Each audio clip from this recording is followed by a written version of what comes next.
Hello hi good afternoon everyone. ये जो vlog है ना, ये कोई भी ट्रैवल या किसी जगह पे मैं जा रहा हूँ उसके रिलेटेड नहीं है। ये व्लॉग मैं बना रहा हूँ जो रिसेंटली मेरी सर्जरी हुई उसके ऊपर, क्योंकि आपके बहुत सारे मैसेजेस आए और बहुत सारे आप लोगों के कमेंट्स आए थे मेरे मेन चैनल में। तो मैंने सोचा कि इसके ऊपर मैं आप लोगों को बता दूं कि बेसिकली क्या था और क्या हुआ और क्यों ज़रूरी था ये। तो अभी जो रिसेंटली मेरी सर्जरी हुई थी 25 जून को, वो हुई थी सेप्टोप्लास्टी सर्जरी। और सेप्टोप्लास्टी सर्जरी बेसिकली नाक के अंदर एक सर्जरी होती है, उसके रिलेटेड होता है। तो ये क्या था वो मैं बाद में आपको बताता हूँ, बट उसके पहले आप लोगों को हिस्ट्री समझनी पड़ेगी कि ये करवाना ज़रूरी क्यों हो गया था। क्योंकि जो हमारा मेन चैनल है ना, उसके ऊपर जब मैंने ये बताया था तो बहुत सारे लोगों ने बहुत सारे मैसेजेस किए थे और हमारे ऑफिस में भी बहुत सारे कॉल आए थे कि विजय भाई ने ये सर्जरी क्यों करवाई, इससे बेटर हो जाता, उससे बेटर हो जाता, ये करवाने से बेटर हो जाता। तो मैंने सोचा कि एक वीडियो बना के आप लोगों के साथ शेयर कर दूं कि ज़रूरी क्यों था। तो देखो, सेप्टोप्लास्टी सर्जरी के बारे में मैं बाद में बात करूंगा क्या होता है और वो क्यों ज़रूरी है, बट पहले आपको हिस्ट्री समझाता हूँ। तो कॉलेज के टाइम से है ना, मुझे एलर्जी का इशू था। और मुंबई जैसे शहर में आप रहते हो जहाँ पे डस्ट और इतना पोल्यूशन होता है, तो एलर्जी होना नॉर्मल होती है ये चीज़ें। तो मुझे एलर्जी था। तो पहले बहुत सालों पहले मैं अपने फैमिली डॉक्टर के पास जाके, जो नॉर्मल फिजिशियन डॉक्टर होते हैं, उसके पास जाके मैं दवाई लेता था। तो सबसे पहले उन्होंने मुझे बोला कि विजय एविल 25 लेना है आपको जब भी आपको एलर्जी होती है, उसको कंट्रोल में करने के लिए। तो पहले तो वो महीने में एक आध बार होता था, बट फिर है ना उसकी फ्रीक्वेंसी बढ़ने लगी। महीने में 2 बार, महीने में 3 बार होने लगा। फिर मुझे मेरे डॉक्टर ने बोला था कि विजय सेट्रेजिन लीजिए दवाई। तो एविल 25 और सेट्रेजिन लेने से क्या होता है ना कि आपको नींद आती है और आप पूरे दिन ऐसे आलसी आलसी जैसा फील होता है आपको। और ऐसा तो है नहीं ना कि वो एलर्जी आपको कभी सुबह हो सकती है, कभी दोपहर को हो सकती है, कभी भी होती थी वो एलर्जी। ऐसा उसका कोई फिक्स टाइम नहीं था। तो ऐसे करते करते अपनी लाइफ चल रही थी। फिर मतलब जो भी मुझे जानता है उसे पता है कि मैं हफ्ते में एक बार ऐसे कंटिन्यूसली चीखे खाते रहता था, रनिंग नोज रहता था। और सबको ऐसा लगता था कि भाई मुझे तो सर्दी वगैरह हमेशा रहती ही है, बट वो सर्दी नहीं होती थी, वो एलर्जी होता था। तो मैं बहुत परेशान हो गया था इससे। मैंने बहुत सारे ईएनटी डॉक्टर को दिखाया था। मैंने होम्योपैथी की दवाई भी शुरू की थी। पर होम्योपैथी में क्या होता है ना कि वो दवाई का असर होने के लिए बहुत टाइम लगता है। और ये जो एलर्जी होती है वो ऐसी होती है ना कि जब आपको होती है तो आपको उसको ठीक करना है, अदरवाइज आप अच्छे से काम भी नहीं कर सकते हो और अच्छे से कुछ चीजें ही नहीं कर सकते हो। इनफैक्ट मैं अपने रूम में जाके अंधेरा करके रखता था, बिकॉज मैं वो लाइट भी नहीं फेस कर पाता था, मतलब उतना सीवियर होता था ये। फिर ऐसे ही चलते रहा चलते रहा चलते रहा, ऐसे होता था, बहुत सालों तक ऐसे होता था। इनफैक्ट अभी भी मैं आपको दिखाऊंगा, मेरे बैग में अभी भी एक दवाई होगी।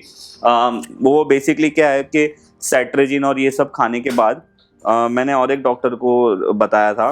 फिर उन्होंने बोला था कि आप सेट्रेजिन मत खाओ, आप ये दवाई खाओ। देखो ये जो दवाई है ना, अब तो मैं नहीं खाता ये दवाई, बट मेरे बैग में पहले से थी एलेग्रा एम और एलेस्पान। ये दवाई रिसेंटली बोल सकते हो कि 1 डेढ़ साल से मैं खाता था। अब ये दवाई खाने से क्या होता था कि वो नींद वगैरह नहीं आती थी, आपकी एलर्जी कंट्रोल में रहती थी, ये सारी चीज़ें होती थी, बट ये सोल्यूशन नहीं था। बट मुझे सब डॉक्टर ने यही बोला था, जितने भी ईएनटी डॉक्टर्स को मैंने बताया था और बाकी जो नॉर्मल डॉक्टर्स थे, उन्होंने बोला था विजय भाई आपकी एलर्जी कभी ख़त्म नहीं हो सकती है, वो कंट्रोल हो सकती है। तो ये सारी चीज़ें ठीक थी, चलो ये प्रॉब्लम है और मैं ये प्रॉब्लम के साथ जी रहा था, वो नॉर्मल बात है। फिर मेरे एक फ्रेंड है अभिजीत चौकसी करके, उन्होंने मुझे बोला कि विजय यू ट्राई जल नीति ऐसा कुछ है। उसमें क्या होता है ना, बेसिकली आप यहाँ से नाक में पानी डालते हो और उसका एक प्रॉपर इक्विपमेंट होता है। वो इक्विपमेंट से आप पानी डालते हो और फिर आप दूसरे जगह से आपका पानी निकलता है, फिर आप वापस यहाँ से डालते हो, यहाँ से पानी निकलता है। इससे क्या होता है, आपके साइनसेस क्लीन हो जाते हैं, तो आपको एलर्जी थोड़ी कम होती है, कंट्रोल में हो जाती है। मैं ये भी रेगुलर करता था, बट इससे भी कुछ ज़्यादा फर्क नहीं हुआ था। तो ये सारी चीज़ें लाइफ में चली रही थी। फिर सडनली एक दिन मुझे है ना, ये आईब्रोज मेरे पेन होने लगे राइट साइड के। तो मुझे ऐसा लगा कि शायद मेरा हेडेक हो रहा है। और कभी कभी होता है ना, हाफ सर दुखता है, हाफ नहीं दुखता है। तो मैंने 1-2 दिन तो इसे अवॉइड किया। फिर मैंने एक बार डिस्प्रिन लिया था, जनरली हम लोग करते हैं ना ऐसे, कभी कभी सर दुखता है तो डिस्प्रिन ले लेते हैं, तो मैंने भी लिया। बट यार ये चीज़ें सॉल्व ही नहीं हो रही, ये प्रॉब्लम सॉल्व ही नहीं हो रही। ये जो पेन है ना वो बहुत सीवियर होता था, इतना सीवियर होता था ना, मुझे ऐसा लगता था कि मेरा सर फट रहा है। मतलब मुझे हेडेक बहुत बार हुआ है बट ऐसा हेडेक नहीं हुआ है। तो ये होने लगा, तो मैंने फिर है ना सोचा कि यार क्या पता क्या होगा। मैं अपने वापस फिजिशियन डॉक्टर के पास गया, तो उन्होंने बोला कि विजय एक काम कर, ये शायद आँख का कुछ प्रॉब्लम हो सकता है, तो आँख के डॉक्टर के पास जा। तो हमारी बिल्डिंग के नीचे एक आई स्पेशलिस्ट है, मैं उनके पास गया। उन्होंने मेरे मम्मी की आँख को ठीक किया था, कुछ प्रॉब्लम थी मेरी मम्मी की आँख में, वो उन्होंने ही ठीक किया था, तो मैं उनके पास गया। फिर उन्होंने मेरी आई चेकअप किया। मतलब पहले विजिट में उन्होंने 3-4 चीज़ें चेक की। उन्होंने बोला ये प्रॉब्लम नहीं है, ये प्रॉब्लम नहीं है। आपको पता है आँख के भी प्रेशर चेक होते हैं, ये मुझे उस दिन पता चला जब उन्होंने मेरे प्रेशर चेक किए आँख के। तो बोला आपका वो भी ठीक है, सारी चीज़ें ठीक है। फिर कुछ ब्लड टेस्ट उन्होंने करवाए थे, मतलब जनरल जानने के लिए शुगर वगैरह का, कि आपको शुगर तो नहीं है, वो भी नॉर्मल था। तो ऐसे करते करते आई डॉक्टर ने अपने तरफ से सारी चेकअप्स कर लिए, और उसमें ये आया कि भाई विजय भाई आपकी आँख में तो कोई प्रॉब्लम नहीं है। तो मैंने बोला पर सर मेरी ये पेन ख़त्म क्यों नहीं हो रहा है, और अभी भी मुझे पेन हो ही जा रहा था। फिर क्या हुआ, सडनली मेरे आँख के यहाँ पे स्वेलिंग आने लग गई, यहाँ पे बहुत सारी स्वेलिंग आने लग गई, और यहाँ पे भी आईब्रोज के नीचे भी स्वेलिंग आने लग गई। फिर वो आई डॉक्टर ने मुझे बोला कि विजय अभी मेरे हिसाब से आपको एक अच्छे ईएनटी डॉक्टर को बताना चाहिए। अब क्या है ना कि मैंने पास्ट में कुछ ईएनटी डॉक्टर को बताया था, बट उनसे मुझे कुछ अच्छा ये नहीं हुआ था, तो मैंने फिर वो ईएनटी डॉक्टर को वापस बताया नहीं। मैं अपने घर के सामने एक हॉस्पिटल है, बड़ी हॉस्पिटल है, मैं वो हॉस्पिटल में गया। मैंने बोला कि आपके यहाँ पे कोई ईएनटी डॉक्टर है क्या, मुझे उनसे अपना चेकअप करवाना है। तो उनके पास 3-4 ईएनटी डॉक्टर थे, उसमें से मेरे टाइमिंग में स्नेहा सावे जी करके एक लेडी डॉक्टर थी, वो आती थी। तो मैंने उनको जाके अपना पहले चेकअप करवाया। उन्होंने फर्स्ट विजिट में ही मुझे ये बोला कि विजय आपका जो नाक है ना, मतलब उन्होंने अपना चेकअप वगैरह किया वो सब लगा के, तो उन्होंने बोला कि आपका जो ये बोन है ना वो थोड़ा सा यहाँ पे मतलब टेढ़ा है, उसे डेविएटेड नेजल स्पेक्ट्रम बोलते हैं। तो बोलता है कि देयर इज अ पॉसिबिलिटी कि उसके वजह से आपका यहाँ पे नाक ब्लॉक हो गया है, तो ना एयर पास हो रहा है, ना आपकी जो साइनस है वो पास हो रहा है, और यहाँ पे वो स्टोर हो रहा है, यहाँ पे और यहाँ पे, एंड उसके कारण आपको ये प्रेशर हो रहा है आँख दुखने का और सर दुखने का। और इवन कोई मुझे यहाँ पे टच भी करता ना तो मुझे पेन होता। तो मैंने बोला कि डॉक्टर इसका सोल्यूशन क्या है, तो उन्होंने बोला कि इसका सोल्यूशन है सेप्टोप्लास्टी सर्जरी, इससे आपका प्रॉब्लम सॉल्व हो जाएगा, बट आपका एलर्जी खत्म नहीं होगा। एलर्जी तो वो भी बोल रही है कि एलर्जी तो हमें कंट्रोल करना पड़ेगा, जब तक हम ऐसे एनवायरनमेंट में हैं, थोड़े से प्रिकॉशंस है वो लेने पड़ेंगे, एलर्जी कंट्रोल में होगा, बट आपको ये जो पेन हो रहा है ना वो नहीं होगा बिकॉज। तो मैंने बोला ये पेन क्यों हुआ, तो उन्होंने मुझे बोला कि विजय ये इसलिए हुआ कि आपका यहाँ पे डेविएटेड नेजल स्पेक्ट्रम है, और राइट साइड आपका जनरली ब्लॉक रहता है, और आपकी राइट साइड की जो नाक की जगह है ना वो छोटी है कंपेयर टू लेफ्ट साइड जो नॉर्मल होना चाहिए वैसा। तो नॉर्मल टाइम पे तो आपको प्रॉब्लम नहीं होगी, आप सांस लेने में थोड़ी बहुत आपको प्रॉब्लम होगी, बट जब आपको एलर्जी होती है तब आपका ये जगह पूरी तरीके से ब्लॉक हो जाता है, और उसी के कारण आपको एयर नहीं पास होता है, ना साइन मतलब म्यूकस पास होता है। तो ऐसे सिचुएशन में क्या होगा, सब यहाँ पे स्टोर हो जाता है, और फिर उसके वजह से प्रेशर क्रिएट होता है, और आपको मतलब मुझे साइनस इन्फेक्शन हो गया था। तो उन्होंने बोला कि ये है, आप सीटी स्कैन एमआरआई वगैरह निकालो, फिर हम देखेंगे कि कितना प्रॉब्लम है अंदर, और फिर हम उस हिसाब से सर्जरी प्लान करेंगे। मैंने बोला ठीक है। फिर मैंने बोला कि मेरी वाइफ को बोला कि यार ये डॉक्टर ने तो बोला है बट इसको हम लोग इतना जानते नहीं है ना, किसी ने रेफरेंस भी नहीं दिया था। फिर मैंने बोला क्यों ना हम लोग है ना कोई ऐसे डॉक्टर के पास जाते हैं जिसका हमें रेफरेंस मिले, और फिर उससे भी मतलब सेकंड एडवाइस लेते हैं। तो मेरे एक जान पहचान में है, उनसे हमने एक डॉक्टर का नंबर लिया। वो डॉक्टर भी मेरे घर के आसपास ही थे, तो हम उसके पास गए। अब वो डॉक्टर का एटीट्यूड बहुत ही ख़राब था। मैं ये चीज़ पे भी बहुत ज़्यादा ध्यान देता हूँ। अगर कोई डॉक्टर आपके क्वेश्चन का आंसर दे रहा है, मतलब आप एज अ पेशेंट एक छोटे बच्चे ही होते हो ना, जो आपको प्रॉब्लम है आप उनको बहुत सारी चीज़ें पूछते हो, अगर डॉक्टर सही से आंसर नहीं कर रहा है तो इसका मतलब है कि वो आपको सिर्फ एक बॉडी की तरीके से ले रहा है कि भाई ये बॉडी मेरे पास खराब होके आई, अब इसको ठीक करना है, बट आप उससे एक पर्सनल अटेंशन भी चाहते हो। तो वो डॉक्टर का एक्सपीरियंस मेरे साथ अच्छा नहीं था। उन्होंने अच्छी तरीके से बात नहीं किया, सब अच्छी तरीके से समझाया नहीं। और पर इन शॉर्ट उन्होंने भी यही बोला था कि भाई आपका सर्जरी तो करना ही पड़ेगा। तो फिर मेरे को ये डिसीजन लेना था कि सर्जरी करना है तो कौन से डॉक्टर के पास करवाना है, जिसका रेफरेंस मुझे मिला है, जो डॉक्टर सही से बात भी नहीं कर रहा है, जो मतलब ईगो और एटीट्यूड में बैठा हुआ है, उसके पास सर्जरी करवानी है, या जो दूसरी डॉक्टर है जिसके पास मैं वॉक इन गया था, जो हॉस्पिटल में आती है, उनको भी 13-14 ईयर का एक्सपीरियंस है।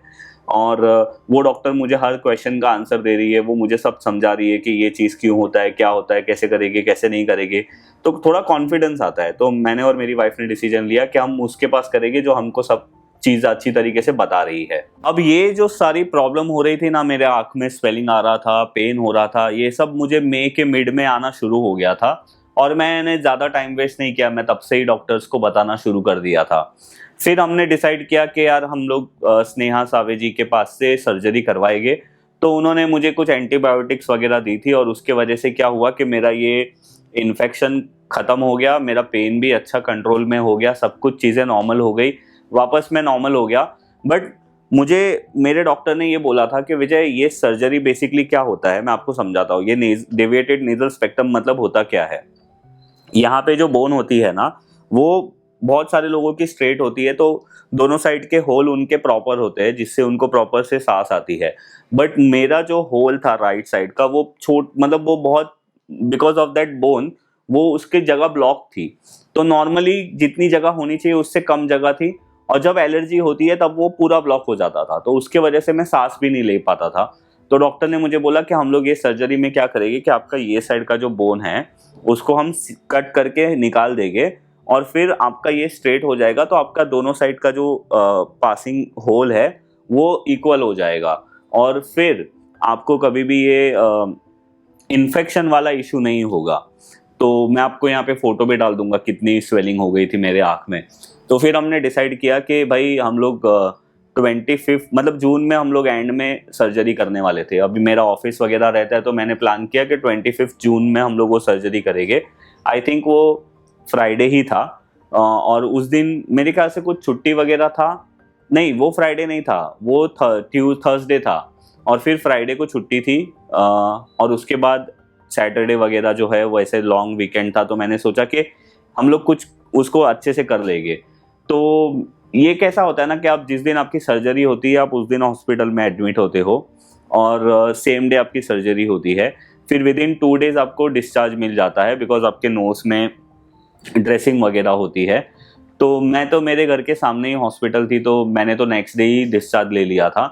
तो खैर ये सर्जरी हो गया, और अभी मैं क्या करूँगा ना, वो सर्जरी के बाद का जो वीडियो था वो प्ले करके आपको दिखाऊंगा। आज सर्जरी मेरा हुआ है, 25 जून है आज। 1 बजे सर्जरी था, मैं 11 बजे 10:45 को एडमिट हो गया था।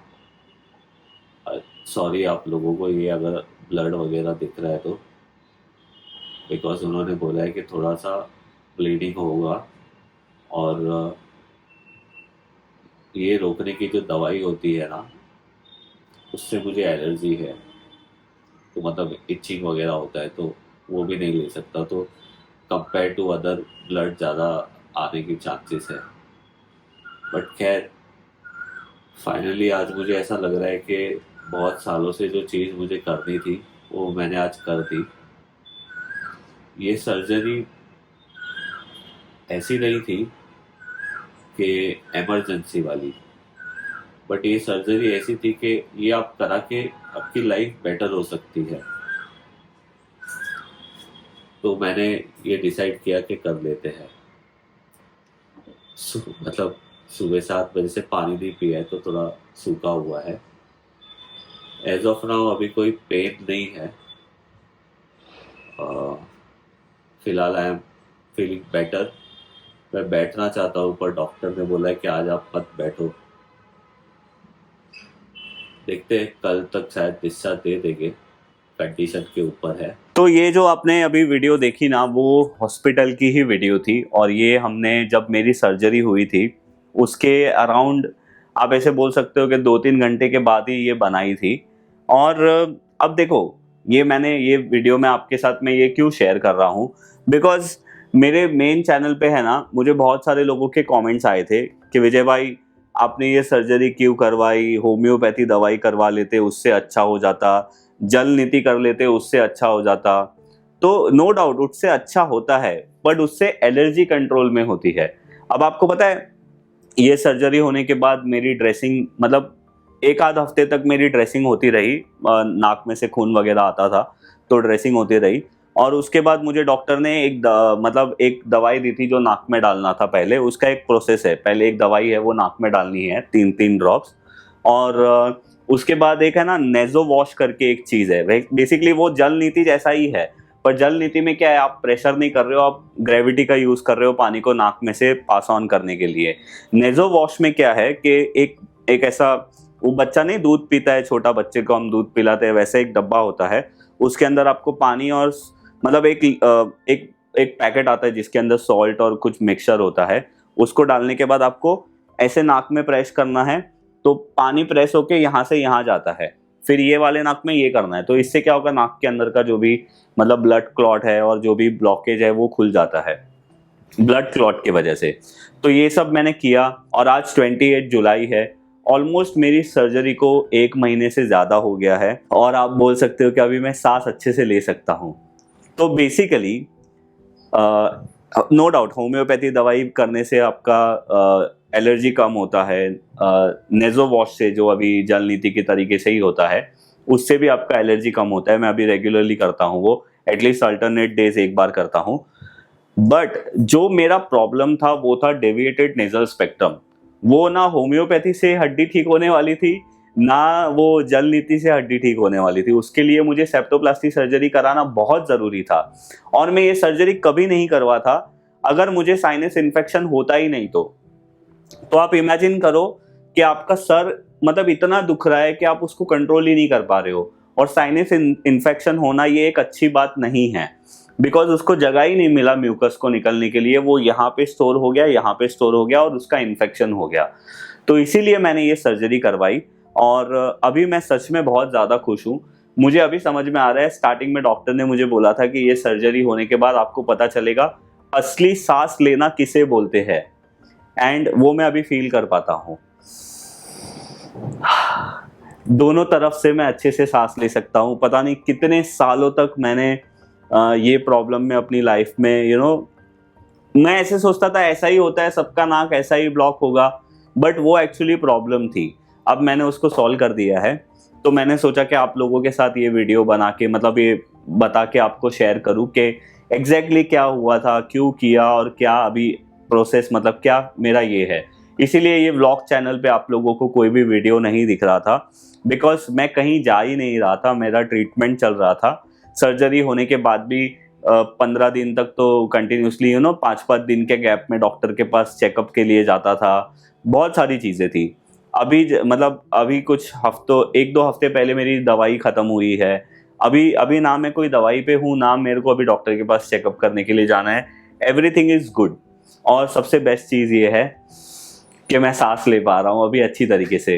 तो यस, एलर्जी वगैरह तो होते रहेगा। एंड इनफैक्ट और एक चीज़ आपको बताऊँ, ये सर्जरी करा के ऑलमोस्ट 1 महीना मुझे हो गया है, अब तक मुझे एलर्जी भी नहीं हुई है, राइट। तो शायद वो हो सकता है कि मैं नेजोवाश ऑलमोस्ट एवरी डे करता था सर्जरी के बाद, और अभी अल्टरनेट डेज कर रहा हूँ, उसके वजह से नहीं होता रहेगा। बट मेन बात तो ये है कि यार एक आदमी अच्छे से सांस ले सकता है। तो यस, मैं आपको ये बोलना चाहता हूँ कि अगर आप में से कोई पर्सन है जिसको मेरे जैसा प्रॉब्लम है, तो आप अच्छे ENT डॉक्टर को कंसल्ट करिए और उसको अपना ये बताइए। प्रॉपर CT स्कैन वगैरह निकलने के बाद आपको पता चलेगा कि क्या आपको डेविएटेड नेजल स्पेक्ट्रम है, और अगर है तो फिर मैं आपको रेकमेंड करता हूँ कि अच्छे डॉक्टर के पास से सेप्टोप्लास्टी सर्जरी करवानी चाहिए। And this is recommended. और ये सर्जरी के ऊपर है ना, मेरा कॉस्ट अगर आप बोलोगे तो ऑलमोस्ट 1 लाख रुपया खर्चा हुआ रहेगा। उसमें से अराउंड 96-97,000 तो मेरा वापस से मेडिक्लेम में मेरा क्लेम भी हो गया। कुछ और सारे क्लेम्स थे जो नहीं हुए, क्योंकि मैंने डॉक्टर से कभी रिसीव ही नहीं ली थी, वो फीस लेते थे उसकी, क्योंकि मुझे पता नहीं था मैं सर्जरी करवाने वाला हूँ कि नहीं करवाने वाला हूँ। तो खैर यस, ये व्लॉग उसी रिलेटेड था।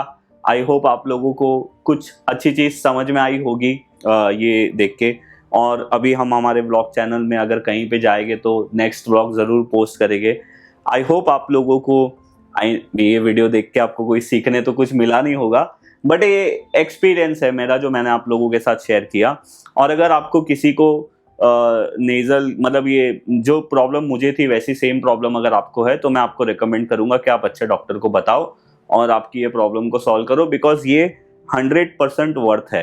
आपको पता है सर्जरी के बाद जो पेन होता था ना मुझे, वो तो बहुत नॉर्मल था कंपेयर टू वो वाला पेन जो मैं पहले बेयर करता था, जैसे ये हेडेक वाला पेन और जैसे मुझे हर हफ्ते एलर्जी वगैरह होता था वो वाला हेडेक। तो मैं सच में ये रिकमेंड करूंगा। तो बस ये वीडियो में यही था। Thank you.